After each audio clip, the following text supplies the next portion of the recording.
Hello friends, कैसे हैं आप सब। उम्मीद है आप सब अच्छे होंगे। तो चलिए आज हम लोग डिस्कस करने वाले हैं, पेपर का एनालिसिस करने वाले हैं। सीटेट 31 दिसंबर 2021 को जो एग्ज़ाम हुआ था पेपर 1 का, तो उनके प्रश्न के बारे में आज हम लोग एनालिसिस करने वाले हैं कि आज का पेपर किस तरह रहा था। और यहाँ पर हम लोग देखेंगे बाल विकास का, पर्यावरण का, गणित का और हिंदी का प्रश्न। ठीक है, तो जो लोग अगले शिफ्ट में एग्ज़ाम देने वाले हैं तो उनके लिए वीडियो काफ़ी हेल्पफुल साबित होंगी। तो वीडियो को लास्ट तक देखते रहिए। और जो लोग मेरे चैनल पर अभी तक नए हैं, चैनल को सब्सक्राइब जरूर कर दें ताकि इसी तरह का नॉलेजफुल वीडियो आप तक सबसे पहले पहुँचे। तो चलिए यहाँ पर देखते हैं कि आज का प्रश्न किस प्रकार रहा था, इजी था, मॉडरेट था या हार्ड था। तो यहाँ पर हम विश्लेषण करके कह सकते हैं कि आज का पेपर जो था वो बिल्कुल मॉडरेट लेवल था। ठीक है, और यहाँ पर एक महत्वपूर्ण सूचना यह है कि अगर आप इस पीडीएफ को प्राप्त करना चाहते हैं तो हमारा टेलीग्राम चैनल है स्टडी नोट 1-2। ठीक है, टेलीग्राम पे जाके स्टडी नोट 1-2 सर्च कीजिएगा तो हमारे चैनल यहाँ पर आ जाएगा और आप इस पीडीएफ को आसानी से वहाँ से प्राप्त कर सकते हैं।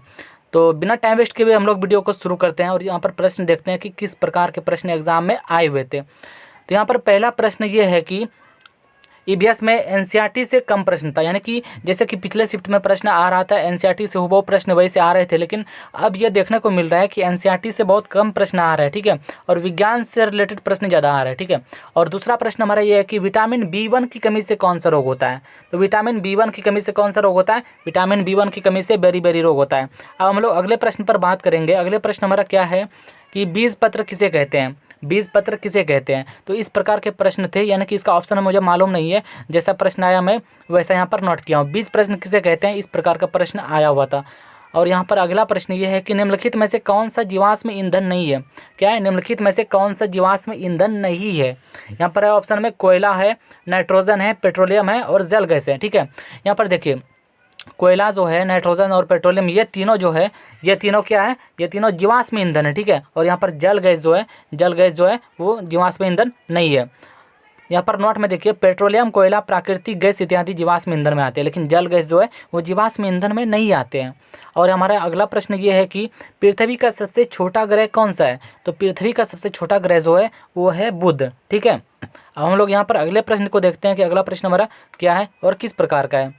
पटसन का रेशा पटसन का कौन सा भाग होता है, यानी कि पटसन का जो रेशा बनता है वो पटसन का कौन सा भाग होता है। और ऑप्शन में जो है वो पहला है जड़, दूसरा है तना और तीसरा है फूल और चौथा है पत्ती। ठीक है, तो यहाँ पर क्या हो जाएगा, पटसन का रेशा जो बनता है वो पटसन के कौन से भाग से बनता है, पटसन के तना वाले भाग से बनता है। ठीक है, तो यह प्रश्न आए हुए थे। तो अब हम लोग अगले प्रश्न की ओर बात करेंगे।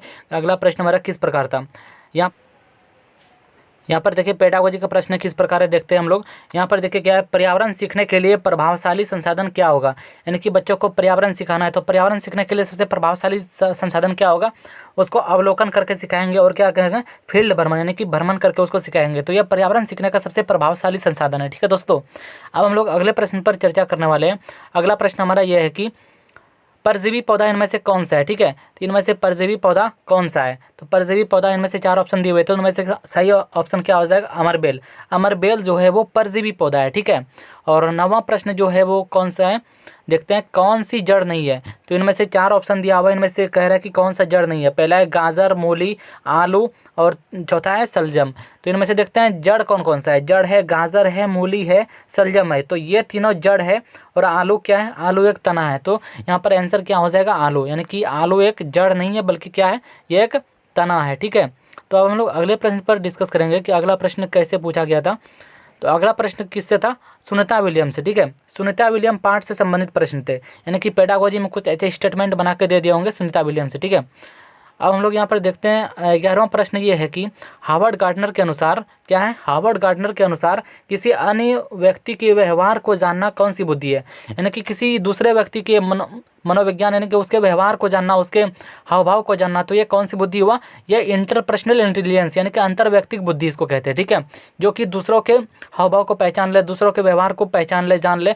तो ये हार्वर्ड गार्डनर ने जो 8 प्रकार की बुद्धि बताई, कितने प्रकार की बुद्धि बताई, 8 प्रकार की बुद्धि बताई, उनमें से एक है अंतर्व्यक्तिक बुद्धि, यानी कि इंटरपर्सनल इंटेलिजेंस। ठीक है, तो अब हम लोग यहाँ पर अगला प्रश्न देखते हैं कि अगला प्रश्न क्या था।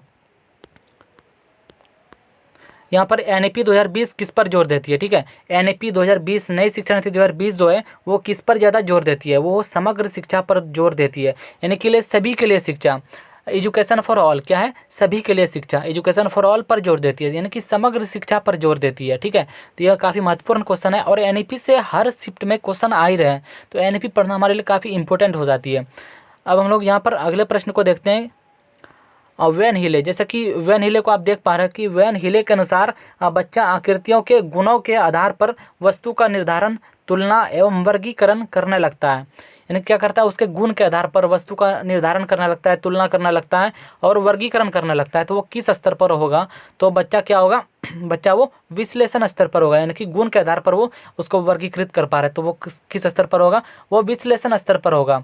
तो विश्लेषण कौन सा स्तर पे है, वो लेवल 1 पे है। और लेवल 0 पे कौन सा है, चाक्षुषीकरण यानी कि विजुअलाइजेशन। ठीक है, ये लेवल 1 पे है विश्लेषण। यानी कि वैन हीले भी हमारे लिए काफ़ी इंपॉर्टेंट है। वैन हीले से हर शिफ्ट के एग्जाम में प्रश्न आ ही जाते हैं, तो वैन हीले भी आप लोग पढ़ लीजिएगा। और कोहलबर्ग भी काफ़ी इंपॉर्टेंट है, यहाँ से कोहलबर्ग से हर शिफ्ट में प्रश्न बन जाते हैं। तो कोहलबर्ग से आज कैसा प्रश्न आया हुआ है तो देखते हैं। कोहलबर्ग के कौन से स्तर में लड़का और लड़की के अच्छे होने को बताया गया है। यानी कि बालक बालिका कौन से ऐसे काम करता है जिससे उसमें अच्छा लड़का अच्छा लड़की होने की प्रवृत्ति, यानी कि अच्छा लड़का और अच्छा लड़की होने को वो चाहता है। ठीक है, तो ये क्या होता है, पारंपरिक स्तर, यानी कि जो लेवल 2 रहता है और स्टेज 3, लेवल 2 के स्टेज 3 में यह होता है, यानी कि अच्छा लड़का अच्छा लड़की। ठीक है, तो बालक कोई भी ऐसा काम करेगा जिससे वो चाहेगा कि हमको वो अच्छा कहे, यानी कि हमसे जो बड़ा है तो वो हमको अच्छा कहे। तो बालक इस तरह की प्रवृत्ति उसमें पाई जाती है। अब हम लोग अगले प्रश्न को देखते हैं कि इनमें से कौन सा उप थीम नहीं है।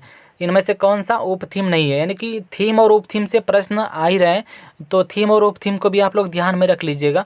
ठीक है, और यहाँ पर क्या है, अगला प्रश्न चॉम्स्की से भी प्रश्न आए हुए थे। देखिए चॉम्स्की का जो भाषा अर्जन का सिद्धांत है, यानी कि सभी बच्चे में भाषा सीखने की जन्मजात क्षमता होती है, तो ये चॉम्स्की का सिद्धांत है, तो उसको भी अच्छे से पढ़ लीजिएगा। चॉम्स्की से प्रश्न आ रहे हैं।